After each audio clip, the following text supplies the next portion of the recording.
Sir ఒక వ్యక్తి తన భార్యని వేరే వ్యక్తికి ఎరవేసి అతన్ని చంపేసి అతని పైన పగ అయితే తీర్చుకున్నాడు సార్. మరి ఈ ఇష్యూ అసలు ఏం జరిగింది? ఎందుకు తన భార్యని వెరవేసి మరీ అతన్ని చంపాల్సిన అవసరం వచ్చింది? ఇదొక interesting love story, triangle love story అని చెప్పచ్చు, with a twist. Okay. So ఇక్కడ శ్రీనివాస్ నాగేంద్ర అనే ఇద్దరు వ్యక్తులు మంజుల అనే ఆమెతో అఫైర్లో ఉన్నారు. సో ఈమె ఇద్దరితో కూడా మెయింటైన్ చేస్తుంది. అయితే ఈ విషయం శ్రీనివాస్కి ఒకరికొకరికి తెలియకుండా మేనేజ్ చేస్తుంది ఇద్దరిని ఈమె. అయితే ఈ విషయం శ్రీనివాస్కి ముందు తెలిసిపోయింది, ఇట్లా నాగేంద్రతో కూడా ఈమె అఫైర్ కంటిన్యూ చేస్తుందని.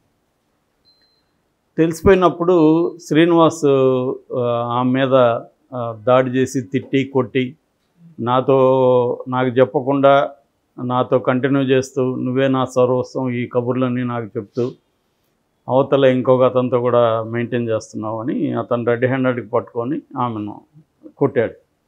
ఆ విషయం ఆమె నాగేంద్రకి చెప్పింది, ఇట్లా నాకు శ్రీనివాస్ అనే అతనితో కూడా పేరు ఉంది, కానీ అప్పుడెప్పుడో ఉన్నింది, వదిలేసిన తర్వాత నీతో కలిసిన తర్వాత అతను పక్కకు పెట్టేశాను, అది అతను ఓర్చుకోలేకుండా నన్ను కొట్టాడు అని చెప్పింది. అంటే కొంత స్టోరీని కొద్దిగా మార్చి అతనికి చెప్పింది నాగేంద్రకి. సో నాగేంద్ర సీరియస్గా లవ్ చేస్తున్నాడు. దాంతో నాగేంద్రకి విపరీతమైన కోపం వచ్చి అంటే ఆ శ్రీనివాస్ని చంపేద్దాం డిసైడ్ అయినప్పుడు అతన్ని ఎలా చంపాలి అని ఆలోచించినప్పుడు ఇతనికి ఒక కైసర్ పాషా అనే ఇంకొక ఫ్రెండ్ ఉన్నాడు. ఓకే. ఈ కైసర్ పాషాకి చెప్పాడు. అతనికి కొద్దిగా క్రిమినల్ బ్యాక్గ్రౌండ్ ఉంది. కైసర్ పాషా ఆల్రెడీ కొన్ని క్రైమ్స్లో జైలుకి వెళ్ళడం అవన్నీ కూడా ఉంది. ఉన్నప్పుడు అతనికి చెప్పాడు, ఇట్లాగా నాకు నువ్వు హెల్ప్ చేయాలి అంటే అతను కొంత డబ్బులు కూడా అడిగాడు, డబ్బులు కూడా ఇచ్చాడు. అయితే ఇప్పుడు తన్ని ఎక్కడ చంపాలి, ఎలా చంపాలి అనుకున్నప్పుడు కైసర్ పాషా ఏం చెప్పాడంటే, నా దగ్గర ఒక ప్లాన్ ఉంది. ఆ ప్లాన్ ఏంటంటే నా భార్య కూడా బాగుంటుంది, యంగ్గా ఉంటుంది. ఆ శ్రీనివాస్ ఇప్పుడు ఆల్రెడీ మంజులా లేదు కాబట్టి ఒంటరిగా ఉంటాడు. సో వాడికి ఎరేద్దాం నా భార్యని అని చెప్పి ఆమె రుబీనా ఆమె పేరు, ఆ రుబీనా అని ఎరేశారు. రుబీనా ఏం చేసిందంటే మెల్లగా ఈ శ్రీనివాస్తో స్నేహం చేసి ఆ శ్రీనివాస్ని లవ్లో పడేసింది. సో లవ్లో పడేసినాక ఇట్లా కలుద్దాము అని ఒక ప్లేస్ చెప్పింది. అక్కడ ఒక ఇది ఉంది, చిన్న గుడిసె లాంటిది ఉంది, అక్కడ బాగుంటుంది, అక్కడ కలుద్దామని చెప్పి ఇతనికి ఇదంతా తెలియదు కదా కుట్ర శ్రీనివాస్. సో శ్రీనివాస్ అమ్మాయి బాగుంది, అమ్మాయి నన్ను లైన్లో పెట్టింది, సో ఇంతకంటే ఇంక కావాల్సిందే ఉందనుకొని ఇతను వెళ్ళిపోయాడు. అక్కడికి వెళ్ళిపోయినప్పుడు ఆల్రెడీ ఇతను ఈ రుబీనా హస్బెండ్ కైసర్ పాషా, తర్వాత నాగేంద్ర కుమార్, వీళ్ళందరూ ఏంటంటే ఆ కైసర్ పాషా దగ్గర ఒక నాటు తుపాకి కూడా ఉంది. ఇదంతా కథ ఎక్కడ జరిగిందంటే చిక్బల్లాపూర్ అంటారు, బెంగళూరు దగ్గరలో. చిక్బల్లాపూర్ కర్ణాటక, చిక్బల్లాపూర్ ఫారెస్ట్ ఏరియా ఉంటుంది అనమాట. అక్కడ జరిగింది. మదనాయకనహల్లి అంటారు. ఈ మదనాయకనహల్లి పోలీస్ స్టేషన్ పరిధిలో ఈ సంఘటన జరిగింది.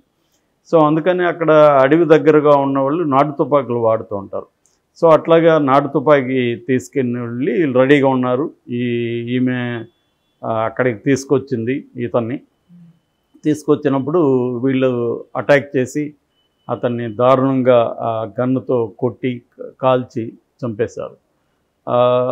ఇది చంపేసి వెళ్ళిపోయారు.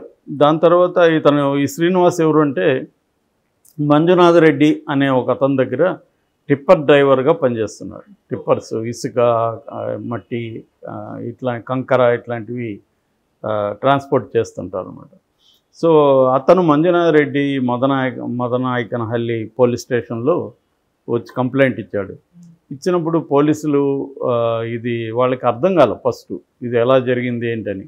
సో దాన్ని వాళ్ళు ప్రెస్టేజియస్గా తీసుకొని సీరియస్గా దీని మీద చేసినప్పుడు ఈ మొత్తం స్టోరీ బయటకు వచ్చింది. సో ఇది ఒక్కసారిగా షాక్ అయ్యారు.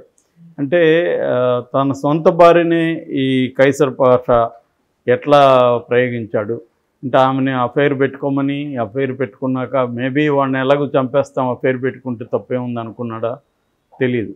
అంటే చంపడం కోసం ఆమె పరిస్థితి ఏంటి, ఆమె ఎలా దీన్ని ఒప్పుకునింది, అంటే ఇవాళ ఇంతకుముందంటే మన ఇండియన్ కాంటెక్స్లో కొంచెం సోకాల్డ్ శీలము ఇటువంటి పాత కాన్సెప్ట్లు ఉండేవి. ఇవాళ అవన్నీ దాదాపు తగ్గిపోయినాయి బాగా. అమ్మాయిలకు కూడా అవన్నీ ఎంజాయ్ చేయాలి. ఎంజాయ్ చేయడానికి ఎంతమంది వీలైతే అంతమందితో అఫైర్లు పెట్టుకోవచ్చు. సో ఇటువంటి ఒక నేచర్ అనేది బలంగా పెరిగిందనమాట. ఇంతకుముందు ఒకవేళ ఉన్నా కూడా ఆపర్చునిటీస్ ఉండేవి కాదు. అంటే లిమిటెడ్ స్పేస్లోనే పెట్టుకోవాలి సంబంధాలు. ఒక గ్రామం అంటే గ్రామంలో ఉండే వాళ్ళతోనే పెట్టుకోవాలి. అదేమో అందరికీ తెలిసిపోతుంది. గ్రామంలో సీక్రెట్గా మెయింటైన్ చేయడం వెరీ వెరీ డిఫికల్ట్. ఎక్కడో చోట నువ్వు బయటపడతావు. కాబట్టి అక్కడ అందువల్ల ఆ భయంతో కూడా వాళ్ళు అఫైర్లు పెట్టుకోవడానికి బాగా వెనకాడేవారు.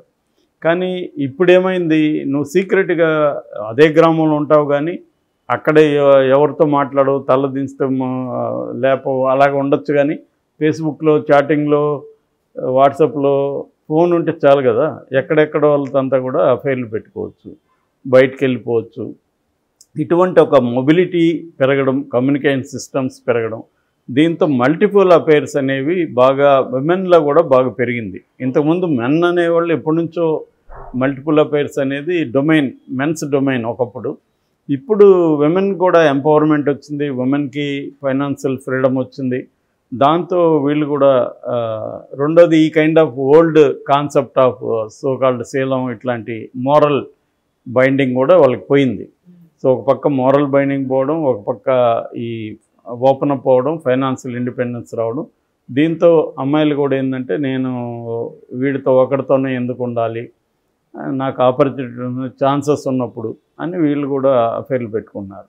అయితే ఇక్కడ ప్రాబ్లం ఏంటంటే ఎంతవరకు బాగానే ఉంది, కానీ ఇక్కడ మళ్ళీ ఓల్డ్ కొన్ని మోరల్స్ ఉన్నాయి. ముఖ్యంగా ఒకరితో ఒకరే ఉండాలి అన్న ఒక ఓల్డ్ కాన్సెప్ట్ ఇంకా పోలేదు కంప్లీట్గా, ఇది మోరల్గా.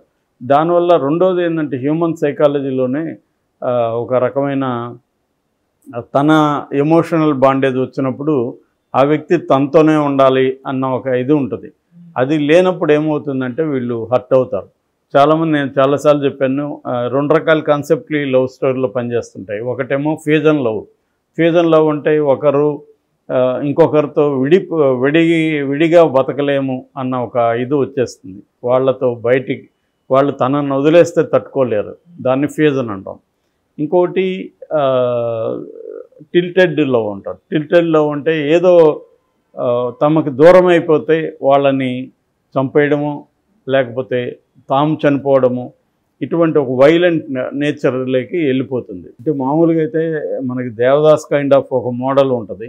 అంటే లవ్లో ఫెయిల్ అయితే వాడిని బాధ పెట్టుకోవడం, లేదా వాళ్ళు చనిపోవడం, ఇటువంటి ఒక మోడల్ ఉంటుంది. రెండో model aggression towards the others, ఇతరుల పట్ల అగ్రెషన్. ఇప్పుడు ఈ నాగేంద్ర అనేవాడు ఈ టిల్టెడ్ లవ్లోకి వెళ్ళిపోయాడు.